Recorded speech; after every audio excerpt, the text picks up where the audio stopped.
Greetings everybody, and welcome to October 2020 in verse poetry. My cat's excited. Now some of you may have noticed that this month, in verse falls on Halloween, thus the get-up. Some of the poets you'll be seeing tonight should be in costume, myself included.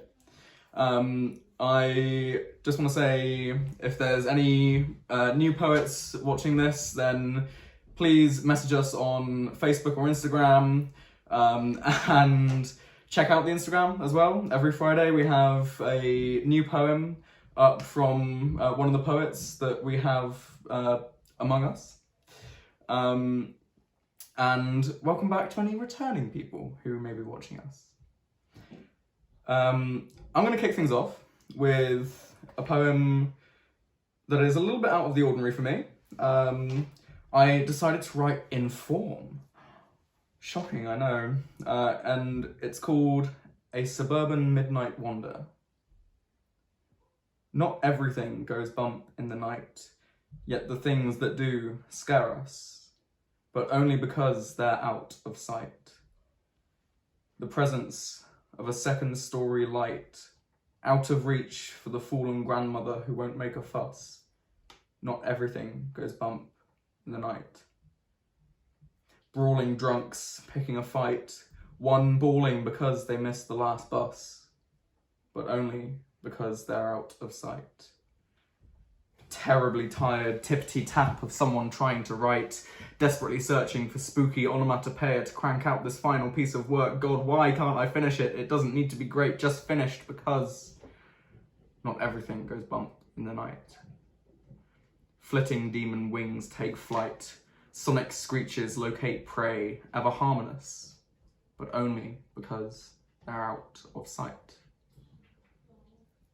In light's absence, under a street lamp's bright dullness, normal is treasonous.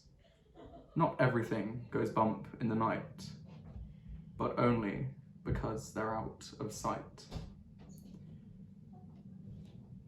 And moving quickly on to my second poem tonight, I think I've written enough in form, enough of the villanelle, we'll get rid of that.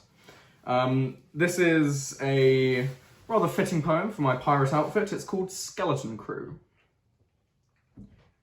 Sailing on bare bones, rest of the crew rest easy ashore. I think, not wanting to weather the storm, or know whether the ship will make it. I won't. I see the hurricane in between the blinks. I don't dare stare, lest we lock eyes, and I calm as I go under. What would the captain think? White-knuckled at the wheel of HMS Royal Fuck-Up, navigating through peaks and troughs until the moon, that coward, reveals itself, calms the seas. The crew drop anchor, cry quietly, into a pillow as to not wake anyone else.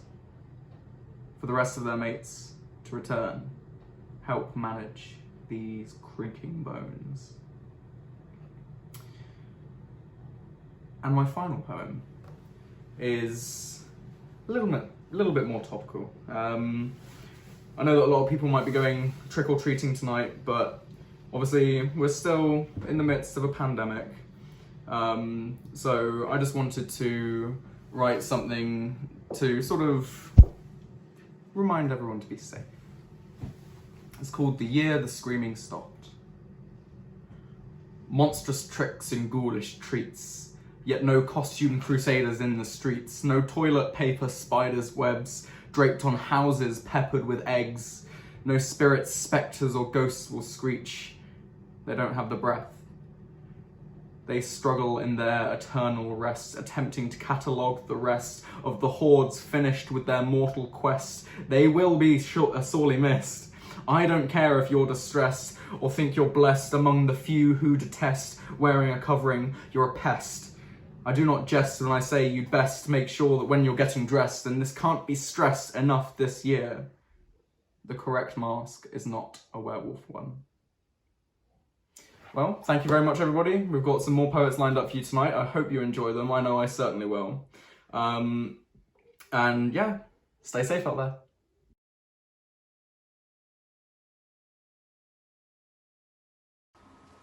Hello everyone, welcome back. If you're wondering why I'm dressed like a part-time documentary maker and also a Cocker Spaniel, it's because it's Halloween and all I could afford was this hat. It was that or a very old, very dirty apron, so you're welcome.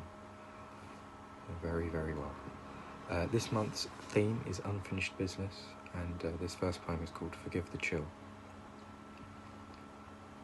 I've been resigned to turning pages and angling pens towards computers. Last felt true warmth when foot touched pavement and body felt glass met with speed and cruelty. Limbo is knowing you missed the report and waiting for someone to want to know you. Just enough to catch a glimpse of a killer. Without you I am nothing. With you I'd cease to worry what that means. This next one is called Terror. We'll never know if your last words were whispered, or if that fear was resigned to thought, in and amongst towel sizes and colours. Blood burst, nose bleeds, can't control. This headache is too much. No one is around to hear you. Sheet stains, brain boils, eyes turn inside, and the last thing you saw was the ceiling. You liked having your hand held and wanted to be waved goodbye, but you're alone now. Thank you. And this last one is called Last Thought and You've Gone Out Smiling. The dirt is dry because you died in the summer, no matter the month. It hits the lid like gemstones, and you're shocked you can hear it all inside. Feel soft, velvet.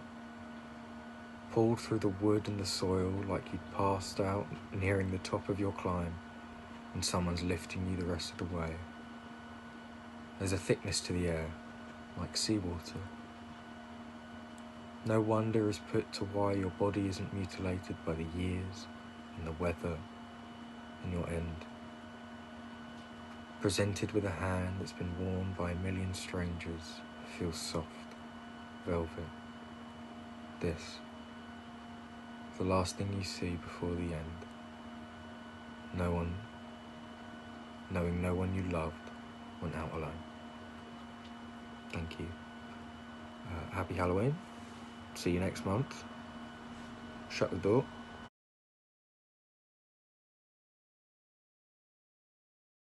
Hello, happy Halloween. I'm Harry and I've got some poems for you. Here in front of the scariest backdrop of all, the death of physical media. They're all Halloween-ish poems that I hope you like. And if you don't, then that is my fears coming true, so it's seasonal either way. The first one is just a short one, which is me taking unfinished business far too literally. It's called Phantom of the Office Block. Punch cards pass through phantom hands. Regardless, they use PIN codes now. Fluorescent lights flicker whenever someone sits in what was their ergonomic swivel chair. Working hard or hardly working, traced with icy fingers on a fogged-up bathroom mirror. Mostly, they just wait by the water cooler for someone to talk to themselves. Cursed to spend eternity on the third floor of this building. A spectre haunted by an error message. Jam in paper tray. Print job incomplete. Thank you. Moving along is a poem inspired by the Twilight Zone. Slightly loosely, but it's called The Night Past Twilight.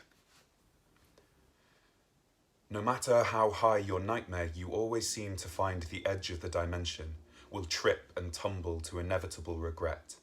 We begin to wonder whether you can hear the narrator because you're sticking to the script and making all the wrong decisions.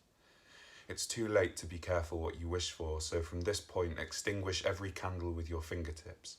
Pinch the fire from existence. We'll see if you can see beyond the shadow now you've got all the time in the world. Beyond inevitable, in the shadow of if, extinguish your regret and begin your existence. This time the narrator can hear you. Be careful with the script and the candle. Too late for you to matter, decisions will seem to pinch. We can see the you from the every, always, whether, all dimension. Fingertips point, will tumble. No, you've got to see. It's so wrong, all because you're sticking to the edge. You wish, wonder, the world now high from making fire, how to find what the nightmare. We trip, too high to be careful. Every candle you can see will tumble from existence. You're making your point. The world all wonder whether you can hear the fire from your nightmare, all sticking in the shadow of the narrator. You always seem to pinch with the fingertips and regret the wrong decisions. You wish to extinguish the edge because it's inevitable. You've got to see the dimension beyond the script this time.